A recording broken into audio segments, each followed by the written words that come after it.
Tony Bloom has sent out a message to the Albion after their qualification for the Europa Conference League.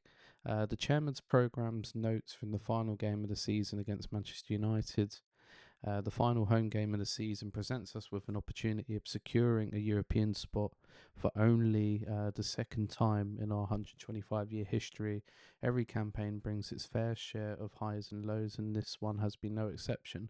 It's undoubtedly been a season where both our men's and women's teams have made significant progress, and we should all take great pride in what they have achieved. For Fabian Herzler and the squad to be in contention to qualify for the Champions League going into the last game of the season as prepared to face Manchester United today is a magnificent achievement. It speaks volumes for the outstanding ability we both in our squad, as well as Fabian and his coaching staff. It's been great to see Fabian build on the foundations he laid in his first season, and I'm delighted that we have agreed a new 3-year contract with Fabian earlier this month. In the past couple of months, we've produced some of the most consistent form of all our time in the Premier League, and it's been rewarding to see the way our squad has evolved. I think we have, like, in terms of our wins, where we were like winning like 7 in 10 games or 8 in 11 games, which was just absolutely insane to do. But the most consistent form in the Premier League, yes, I definitely would say that in terms of like hitting those kind of numbers of wins in a row, those 5 or 6 wins in a row. But I do think that we've been more clinical in some seasons, but it is good to notice that we still had a very good form, and we can continue to working on in the next couple of seasons. A few individual achievements have stood out. Danny Welbeck scored 13 Premier League goals this season.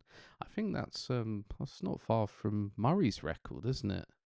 Because Murray scored like 14 or 15, didn't he, in the first season that we had in the Prem? Because he scored loads for a club that only finished 15th.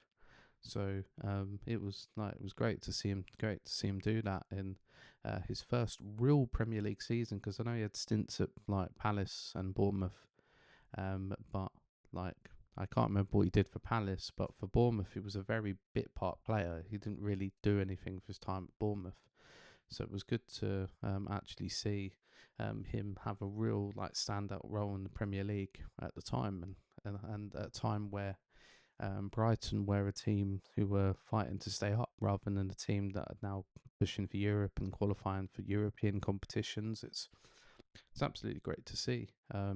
The highest tale of his career, Lewis Dunk has passed 500 appearances for the club, and James Milner's broken the Premier League appearance record. Fair play to him. Like for someone to do it as long as him, nearly 41 years of age, to be able to do that is absolutely incredible. And like I'm delighted for James Milner to do that. Then it talks about like the under-21s and the under-21s winning the playoff too, which is amazing.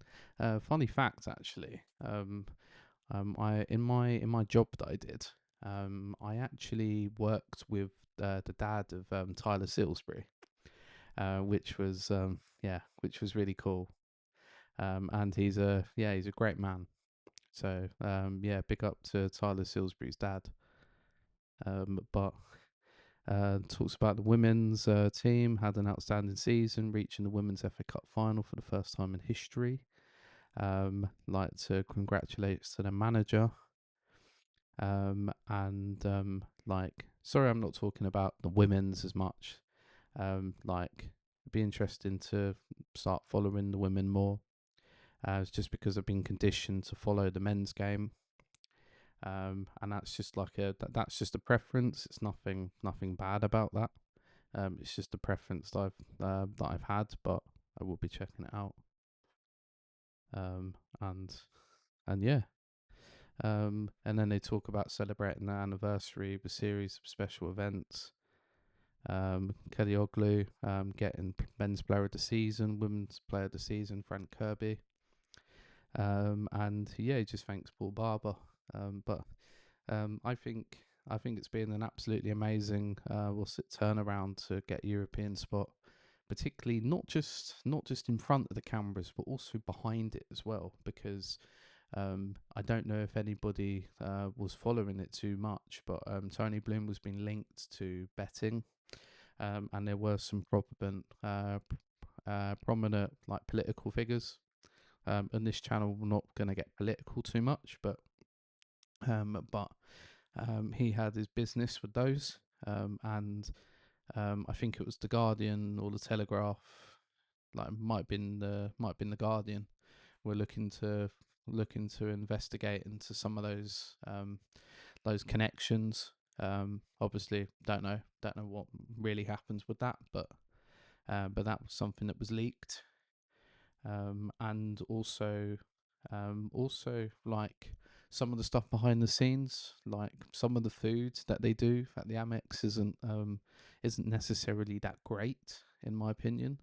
Like the burgers and the pies. The pies used to be top standard at the club, and now they're just very expensive and haven't really got a lot of taste to them. So yeah, that's just my opinion on the food.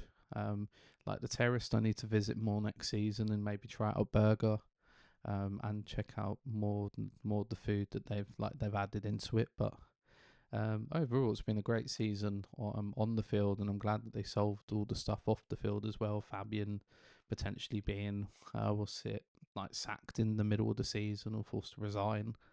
That wasn't that wouldn't have been a good thing, but at the end of the day, it's like the club were nearly trying to do things that were best for business. But at the end of the day, they decided to stick with Fabian, and I think a lot of people will be glad about that. But anyway, this has been your boy Mac Perry, and be sure to like, comment, subscribe, and hit that notification bell. And yeah, big up. See you goals.